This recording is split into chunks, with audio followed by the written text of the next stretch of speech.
कुंजल का अपने पुत्र विज्वल को उपदेश। महर्षि जैमिनी का सुबाहु से दान की महिमा कहना तथा नर्क और स्वर्ग में जाने वाले पुरुषों का वर्णन। तदनंतर कुंजल ने अपने पुत्र विज्वल को उपदेश देते हुए कहा, बेटा, प्रत्येक भोग में शुभ और अशुभ कर्म ही कारण है। पुण्य कर्म से जीव सुख भोगता है और पाप कर्म से दुख का अनुभव करता है।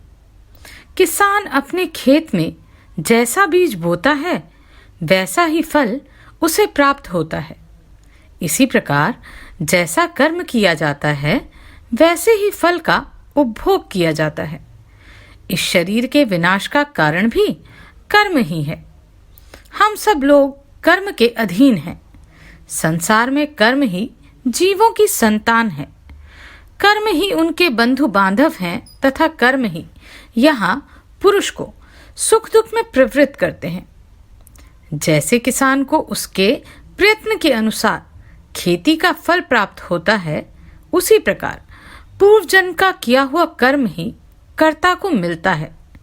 जीव अपने कर्मों के अनुसार ही देवता, मनुष्य, पशु, पक्षी तथा स्थावर योनियों में जन्म लेता है तथा उन योनियों में वह सदा अपने किए हुए कर्म को ही भोगता है।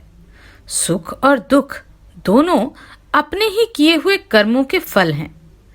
जीव गर्भ की शैया पर सोकर पूर्व शरीर के किए हुए शुभाशुभ कर्मों का फल भोगता है।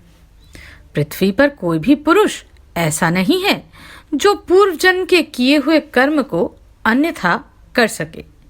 सभी जीव अपने कमाए हुए सुख दुख को ही भोगते हैं। भोग के बिना किए हुए कर्म का नाश नहीं होता। पूर्व जन्म के बंधन स्वरूप कर्म को कौन मिटा सकता है? बेटा, विषय एक प्रकार के विघ्न हैं। जरा आदि अवस्थाएं उपद्रव हैं। ये पूर्व जन्म के कर्मों से पीड़ित मनुष्य को पुनः पुनः पीड़ा पहुंचाते रहते हैं। जिसको जहां भी सुख या दुख भोगना होता है, दैव उसे बलपूर्वक वहां पहुंचा देता है। जीव कर्मों से बंधा रहता है। प्रारब्धों को ही जीवों के सुख दुख का उत्पादक बताया गया है। महाप्राग, चोल देश में सुबाहु नाम के राजा हो गए हैं। जैमिनी नाम के ब्राह्मण उनके पुरोहित थे। एक समय पुरोहित ने राजा सुबाहु को संबोधित करके कहा, राजन, आप उत्तम उत्तम दान कीजिए। दान के ही प्रभाव से सुख भोगा जाता है। मनुष्य मरने के पश्चात दान के ही बल से दुर्गम लोकों को प्राप्त होता है। दान से सुख और सनातन यश की प्राप्ति होती है। दान से ही मर्त्य लोक में मनुष्य की उत्तम कीर्ति होती है। जब तक इस जगत में कीर्ति स्थित रहती है, तब तक उसका कर्ता स्वर्गलोक में निवास करता है। अतः मनुष्यों को चाहिए कि वे पूर्ण प्रयत्न करके सदा दान करते रहें। राजा ने पूछा, द्विजश्रेष्ठ, दान और तपस्या इन दोनों में दुष्कर कौन है तथा परलोक में जाने पर कौन महान फल को देने वाला है, यह मुझे बतलाइए। जैमिनी बोले, राजन, इस पृथ्वी पर दान से बढ़कर दुष्कर कार्य दूसरा कोई नहीं है। यह बात प्रत्यक्ष देखी जाती है। सारा लोक इसका साक्षी है। संसार में लोभ से मोहित मनुष्य धन के लिए अपने प्यारे प्राणों को भी गवा देता है और समुद्र और घने जंगलों में भी प्रवेश कर जाता है। कितने ही मनुष्य धन के लिए दूसरों की सेवा तक स्वीकार कर लेते हैं। विद्वान लोग धन के लिए पाठ करते हैं तथा दूसरे लोग धन की इच्छा से ही हिंसापूर्ण और कष्ट साध्य कार्य भी करते हैं। इसी प्रकार कितने ही लोग खेती के कार्य में संलग्न रहते हैं। इस तरह दुख उठाकर कमाया हुआ धन प्राणों से भी अधिक प्रिय जान पड़ता है। ऐसे धन का परित्याग करना अत्यंत कठिन है। महाराज, उसमें भी जो न्याय से उपार्जित धन है, उसे यदि श्रद्धा पूर्वक विधि के अनुसार सुपात्र को दान किया जाए तो उसका फल अनंत होता है। श्रद्धा देवी धर्म की पुत्री हैं। वे विश्व को पवित्र एवं अभ्युदयशील बनाने वाली हैं। इतना ही नहीं, वे सावित्री के समान पावन, जगत को उत्पन्न करने वाली तथा संसार सागर से उद्धार करने वाली हैं। आत्मवादी विद्वान श्रद्धा से ही धर्म का चिंतन करते हैं। जिनके पास किसी भी वस्तु का संग्रह नहीं है, ऐसे अकिंचन मुनि श्रद्धालु होने के कारण ही स्वर्ग को प्राप्त हुए हैं। नृपश्रेष्ठ, दान के कई प्रकार हैं, परंतु अन्नदान से बढ़कर प्राणियों को सद्गति प्रदान करने वाला दूसरा कोई दान नहीं है। इसलिए जल सहित अन्न का दान अवश्य करना चाहिए। दान के समय मधुर और पवित्र वचन बोलने की भी आवश्यकता है। अन्नदान संसार सागर से तारने वाला, हित साधक तथा सुख संपत्ति का हेतु है। यदि शुद्ध चित्त से श्रद्धा पूर्वक सुपात्र व्यक्ति को एक बार भी अन्न का दान दिया जाए तो मनुष्य सदा ही उसका उत्तम फल भोगता है। अपने भोजन में से मुट्ठी भर अन्न अग्रग्रास के रूप में अवश्य दान करना चाहिए। इस दान का बहुत बड़ा फल है। उसे अक्षय बताया गया है। जो प्रतिदिन सेर भर या मुट्ठी भर भी अन्न ना दे सके, वह मनुष्य पर्व आने पर आस्तिकता, श्रद्धा तथा भक्ति के समय एक ब्राह्मण को भोजन करा दे। राजन, जो प्रतिदिन ब्राह्मण को अन्न देते हैं और जल सहित मिष्टान भोजन कराते हैं, वे मनुष्य स्वर्गगामी होते हैं। वेदों के पारगामी ऋषि अन्न को ही प्राण स्वरूप बतलाते हैं। अन्न की उत्पत्ति अमृत से हुई है।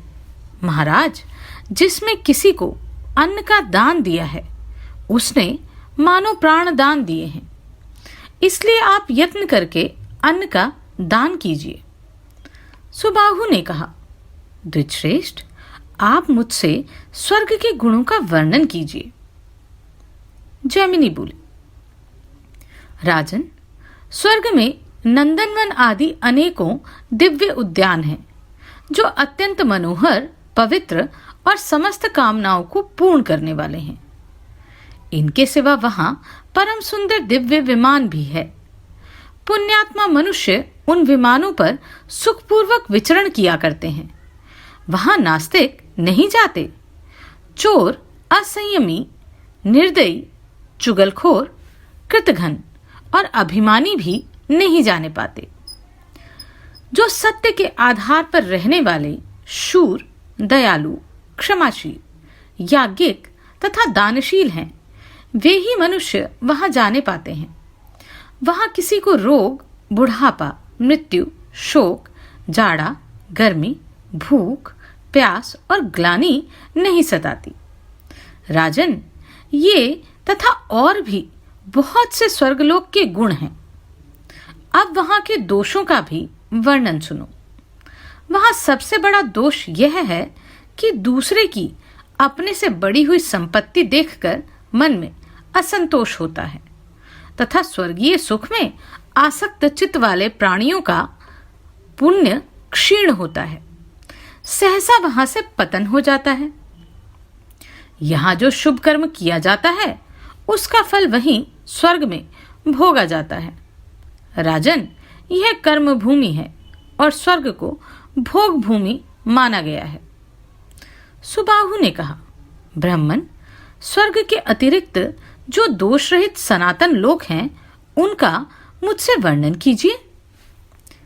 जैमिनी बोले, राजन, ब्रह्मलोक से ऊपर भगवान श्री विष्णु का परम पद है। वह शुभ, सनातन एवं ज्योतिर्मय धाम है। उसी को परब्रह्म कहा गया है। विषयासक्त मूढ़ पुरुष वहां नहीं जा सकते। दंभ, लोभ, भय, क्रोध, द्रोह और द्वेष से आक्रांत मनुष्यों का वहां प्रवेश नहीं हो सकता। जो ममता और अहंकार से रहित, निर्द्वंद, जितेंद्रिय तथा ध्यान योग परायण है, वे साधु पुरुष ही उस धाम में प्रवेश करते हैं। सुबाहु ने कहा, महाभाग, मैं स्वर्ग में नहीं जाऊंगा, मुझे उसकी इच्छा नहीं है। जिस स्वर्ग से एक दिन नीचे गिरना है, उसकी प्राप्ति कराने वाला कर्म ही मैं नहीं करूंगा। मैं तो ध्यान योग के द्वारा देवेश्वर लक्ष्मीपति का पूजन करूंगा और दाह तथा प्रलय से रहित विष्णु लोक में जाऊंगा। जैमिनी बोले, राजन, तुम्हारा कहना ठीक है, तुमने सबके कल्याण की बात कही है। वास्तव में राजा दानशील हुआ करते हैं। वे बड़े बड़े यज्ञों द्वारा भगवान श्री विष्णु का यजन करते हैं। यज्ञों में सब प्रकार के दान दिए जाते हैं। उत्तम यज्ञों में पहले अन्न और फिर वस्त्र एवं तांबुल का दान किया जाता है। इसके बाद सुवर्ण दान, भूमि दान और गौदान की बात कही जाती है। इस प्रकार उत्तम यज्ञ करके राजा लोग अपने शुभ कर्मों के फलस्वरूप विष्णु लोक में जाते हैं। दान से तृप्ति लाभ करते और संतुष्ट रहते हैं। अतः राजेंद्र, आप भी न्यायोपार्जित धन का दान कीजिए। दान से ज्ञान और ज्ञान से आपको सिद्धि प्राप्त होगी। जो मनुष्य इस उत्तम और पवित्र आख्यान का श्रवण करेगा, वह सब पापों से मुक्त होकर विष्णु लोक में जाएगा। सुबाहु ने कहा, ब्राह्मण, मनुष्य किस दुष्कर्म से नरक में पड़ते हैं और किस शुभ कर्म के प्रभाव से स्वर्ग में जाते हैं, यह बात भी मुझे बताइए। जैमिनी ने कहा, जो द्विज लोभ से मोहित हो पावन ब्राह्मणत्व का परित्याग करके कुकर्म से जीविका चलाते हैं, वे नरकगामी होते हैं। जो नास्तिक हैं, जिन्होंने धर्म की मर्यादा भंग की है, जो काम भोग के लिए उत्कंठित, दाम्भिक और कृतघ्न है, जो ब्राह्मणों को धन देने की प्रतिज्ञा करके भी नहीं देते, चुगली खाते, अभिमान रखते और झूठ बोलते हैं, जिनकी बातें परस्पर विरुद्ध होती हैं, जो दूसरों का धन हड़प लेते हैं, दूसरों पर कलंक लगाने के लिए उत्सुक रहते और पराई संपत्ति देखकर जलते हैं, वे नरक में जाते हैं। जो मनुष्य सदा प्राणियों के प्राण लेने में लगे रहते हैं, पराई निंदा में प्रवृत्त होते हैं, कुएं, बगीचे, पोखर और पौंसले को दूषित करते हैं, सरोवर को नष्ट भ्रष्ट करते तथा शिशुओं, भृत्यों और अतिथियों को भोजन किए बिना ही स्वयं भोजन कर लेते हैं, जिन्होंने पितृयाग अर्थात श्राद्ध और देवयाग अर्थात यज्ञ का त्याग कर दिया है, जो सन्यास तथा अपने रहने के लिए आश्रम को कलंकित करते हैं और मित्रों पर लांछन लगाते हैं, वे सब के सब नरकगामी होते हैं। जो प्रयाज नामक यज्ञों, शुद्ध चित्त वाली कन्याओं, साधु पुरुषों और गुरुजनों को दूषित करते हैं, जो काठ, कील, शूल अथवा पत्थर गाड़कर रास्ता रोकते हैं, काम से पीड़ित रहते और सब वर्णों के यहाँ भोजन कर लेते हैं, तथा जो भोजन के लिए द्वार पर आए हुए जीविकाहीन ब्राह्मणों की अवहेलना करते हैं, वे नरकों में पड़ते हैं। जो दूसरों के खेत, जीविका, घर और प्रेम को नष्ट करते हैं, जो हथियार बनाते और धनुष बाण का विक्रय करते हैं, जो मूढ़ मानव, अनाथ, वैष्णव, दीन, रोगातुर और वृद्ध पुरुषों पर दया नहीं करते, तथा जो पहले कोई नियम लेकर फिर संयमहीन होने के कारण चंचलतावश उसका परित्याग कर देते हैं, वे नरकगामी होते हैं। अब मैं स्वर्गगामी पुरुषों का वर्णन करूंगा। जो मनुष्य सत्य, तपस्या, ज्ञान, ध्यान तथा स्वाध्याय के द्वारा धर्म का अनुसरण करते हैं, वे स्वर्गगामी होते हैं। जो प्रतिदिन हवन करते तथा भगवान के ध्यान और देवताओं के पूजन में संलग्न रहते हैं, वे महात्मा स्वर्गलोक के अतिथि होते हैं। जो बाहर भीतर से पवित्र रहते, पवित्र स्थान में निवास करते, भगवान वासुदेव के भजन में लगे रहते तथा भक्ति पूर्वक श्री विष्णु की शरण में जाते हैं, जो सदा आदर पूर्वक माता पिता की सेवा करते और दिन में नहीं सोते, जो सब प्रकार की हिंसा से दूर रहते हैं, साधुओं का संग करते और सबके हित में संलग्न रहते हैं, वे मनुष्य स्वर्गगामी होते हैं। जो गुरुजनों की सेवा में संलग्न, बड़ों को आदर देने वाले, दान ना लेने वाले, सहस्त्रों मनुष्यों को भोजन परोसने वाले, सहस्त्रों मुद्राओं का दान करने वाले तथा सहस्त्रों मनुष्यों को दान देने वाले हैं, वे पुरुष स्वर्गलोक को जाते हैं। जो युवावस्था में भी क्षमाशील और जितेंद्रिय है, जिनमें वीरता भरी है, जो सुवर्ण, गौ, भूमि, अन्न और वस्त्र का दान करते हैं, जो अपने से द्वेष रखने वालों के भी दोष नहीं करते, बल्कि उनके गुणों का ही वर्णन करते हैं, जो विज्ञ पुरुषों को देखकर प्रसन्न होते हैं, दान देकर प्रिय वचन बोलते तथा दान के फल की इच्छा का परित्याग कर देते हैं, वे मनुष्य स्वर्गगामी होते हैं। जो पुरुष प्रवृत्ति मार्ग में तथा निवृत्ति मार्ग में भी मुनियों और शास्त्रों के कथनानुसार ही आचरण करते हैं, वे स्वर्गलोक के अतिथि होते हैं। जो मनुष्यों से कटु वचन बोलना नहीं जानते, जो प्रिय वचन बोलने के लिए प्रसिद्ध हैं, जिन्होंने बावली, कुआं, सरोवर, पौंसला, धर्मशाला और बगीचे बनवाए हैं, जो मिथ्यावादियों के लिए भी सत्यपूर्ण बर्ताव करने वाले और कुटिल मनुष्यों के लिए भी सरल हैं, वे दयालु तथा सदाचारी मनुष्य स्वर्गलोक में जाते हैं। जो एकमात्र धर्म का अनुष्ठान करके अपने प्रत्येक दिवस को सदा सफल बनाते हैं तथा नित्य ही व्रत का पालन करते हैं, जो शत्रु और मित्र की समान भाव से सराहना करते और सबको समान दृष्टि से देखते हैं, जिनका चित्त शांत है, जो अपने मन को वश में कर चुके हैं, जिन्होंने भय से डरे हुए ब्राह्मणों तथा स्त्रियों की रक्षा का नियम ले रखा है, जो गंगा, पुष्कर तीर्थ और विशेषतः गया में पितरों को पिंडदान करते हैं, वे स्वर्गगामी होते हैं। जो इंद्रियों के वश में नहीं रहते, जिनकी संयम में प्रवृत्ति है, जिन्होंने लोभ, भय और क्रोध का परित्याग कर दिया है, जो शरीर में पीड़ा देने वाली जूं, खटमल और डांस आदि जंतुओं का भी पुत्र की भांति पालन करते हैं, उन्हें मारते नहीं, सर्वदा मन और इंद्रियों के निग्रह में लगे रहते हैं और परोपकार में ही जीवन व्यतीत करते हैं, वे मनुष्य स्वर्गलोक के अतिथि होते हैं। जो विशेष विधि के अनुसार यज्ञों का अनुष्ठान करते, सब प्रकार के द्वंद्वों को सहते तथा इंद्रियों को वश में रखते हैं, जो पवित्र और सत्व गुण में स्थित रहकर मन, वाणी तथा क्रिया द्वारा भी कभी पराई स्त्रियों के साथ रमण नहीं करते, निंदित कर्मों से दूर रहते, विहित कर्म का अनुष्ठान करते तथा आत्मा की शक्ति को जानते हैं, वे मनुष्य स्वर्गगामी होते हैं।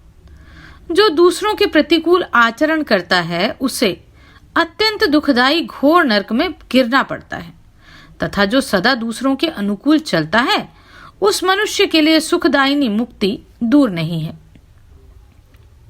राजन, कर्मों द्वारा जिस प्रकार दुर्गति और सुगति प्राप्त होती है, वह सब मैंने तुम्हें यथार्थ रूप से बतला दिया।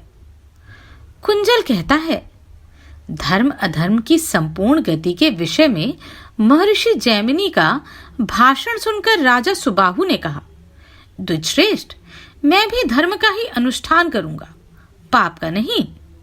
जगत की उत्पत्ति के स्थानभूत भगवान वासुदेव का निरंतर भजन करूंगा।